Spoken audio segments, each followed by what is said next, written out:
ये खबर संस्कारम यूनिवर्सिटी द्वारा प्रस्तुत की गई है। राजधानी दिल्ली में इन दिनों H1N1 वायरस के बढ़ते मामलों ने स्वास्थ्य विभाग की चिंता बढ़ा दी है, जिसके चलते अब अस्पतालों में कोविड-19 की निगरानी भी बहुत तेजी से शुरू कर दी गई है। केंद्रीय स्वास्थ्य मंत्रालय के पुराने और सख्त निर्देशों के तहत अब अस्पतालों को SARI और ILI मरीजों की पहचान करने के साथ साथ उनकी रिपोर्टिंग वक्त पर करने के भी कड़े निर्देश दिए गए हैं। कोविड और H1N1 दोनों ही श्वसन संक्रमण है, जिसके लक्षण बिल्कुल एक जैसे होते हैं।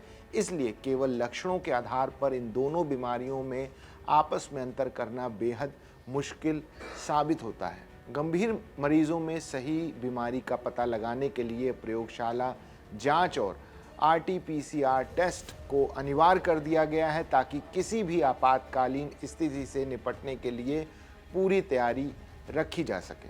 नमस्कार, मेरा नाम है अंशुल शर्मा और आप देख रहे हैं दैनिक जागरण। राजधानी दिल्ली में इन दिनों H1N1 के बढ़ते मामलों ने स्वास्थ्य विभाग की चिंता बढ़ा दी है। इसी बीच अब कोविड-19 की निगरानी को भी काफ़ी तेज कर दिया गया है। इंटीग्रेटेड डिसीज सर्विलांस प्रोग्राम यानी IDSP के तहत इन्फ्लुएंजा लाइक इलनेस और सीवियर एक्यूट रेस्पिरेटरी इलनेस के मरीजों पर विशेष ध्यान दिया जा रहा है। अस्पतालों से मिलने वाली इस तरह की तमाम जानकारी इंटीग्रेटेड हेल्थ इंफॉर्मेशन प्लेटफॉर्म पर रिपोर्ट की जा रही है। केंद्रीय स्वास्थ्य मंत्री ने इस बारे में पहले ही संसद में जानकारी दी थी कि इन्फ्लुएंजा और कोविड-19 दोनों की निगरानी इसी केंद्रीय प्लेटफॉर्म के माध्यम से की जा रही है।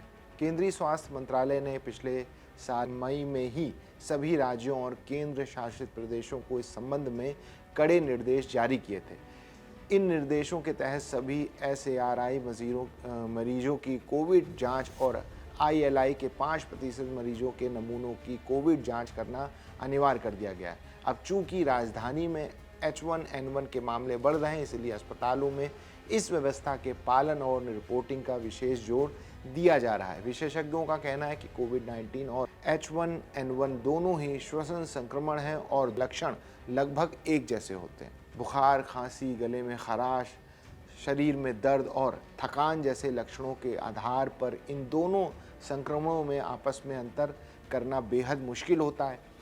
इसलिए मरीज में सही पहचान के लिए प्रयोगशाला जांच ही एकमात्र रास्ता है।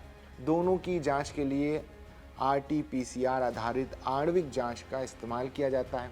अस्पताल में सांस की गंभीर बीमारी से जूझ रहे मरीजों के समय पर ऑक्सीजन और अन्य श्वसन सहायता उपलब्ध कराने की पूरी तैयारी है। मामलों में किसी भी तरह की असामान्य वृद्धि मिलने पर रैपिड रिस्पांस टीम तुरंत सक्रिय होकर इसकी जांच करती है। तो इस खबर पे आपका क्या कुछ कहना है, कमेंट करके ज़रूर बताइएगा। बाकी देश दुनिया की तमाम बड़ी खबरों के लिए देखते रहिए दैनिक जागरण।